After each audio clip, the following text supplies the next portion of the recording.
আসসালামু আলাইকুম সম্মানিত দর্শক, আজকে আপনাদের সামনে যে ঘাসটি দেখানো হচ্ছে এটি হলো সেই আমেরিকান 5G অর্থাৎ গুয়াতিমালা ঘাস।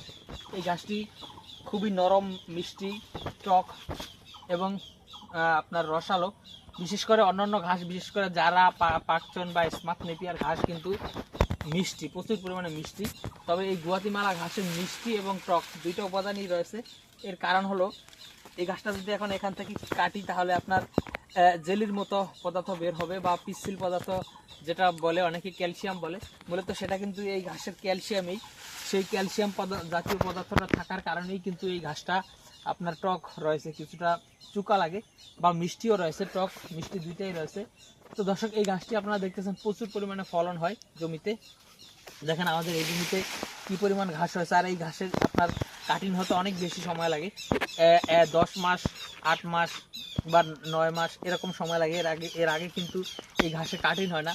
আমাদের এই জমিতে আমরা চারা লাগিয়েছিলাম লাইন বাই লাইন করে, এবং এই যে গাছটার জাটা আমি ধরে রেখেছি এটার বয়স হবে 2 মাসের বেশি, 2.5 মাসের মতো হবে।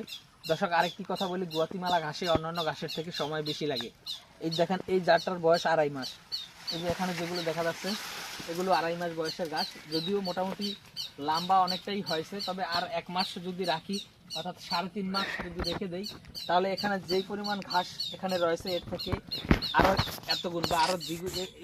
ঠিক আমি ধরে দেখাই, এখানে অনেক বেশি বড় হয়নি, মোটামুটি বড় হয়েছে 2.5 মাসে। আর 1 মাস যদি রাখি তাহলে আরও এত, এখানে মিটারে মাপলে যেই পরিমাণ ঘাস হবে আর 1 মাসে কিন্তু আরও এত গুণ ঘাস কিন্তু হবে। এর কারণ হলো, প্রথম যে কোনো ঘাসই কাটিং রোপণ করেন আর চারা রোপণ করেন, প্রথম আপনার সময় বেশি লাগে, তারপরে ধরেন পরবর্তীতে আরও বেশি। দেখেন নিচ থেকে আবার এই যে চারাগুলো যেরকম উঠতেছে, এরকম চারা এখন শুধুমাত্র উঠতেই থাকবে, আর কিন্তু ঝাড়টা বড় হবে। দেখেন এদিকে আর একটা ঝাড় রয়েছে, দেখেন এটাও মোটামুটি ভালো ঘাস রয়েছে। দর্শক, গুয়াতিমালা ঘাস আপনারা হয়তো অন্যান্য মানুষের ভিডিও দেখেছেন যে এটা অনেক বেশি জার হয়, প্লাস অনেক ঘাস হয়, এবং এই ঘাসে প্রোটিন বেশি এবং ক্যালসিয়াম বেশি, সবই ঠিক আছে। তবে এই ঘাসটা একটু সময়ও বেশি লাগে। তারপর আপনার কাটিং, যেহেতু জার্মিনেশন কম হয় সে কারণে আমরা কাটিং দিচ্ছি না, আমরা এই ঘাসের চারা দিচ্ছি।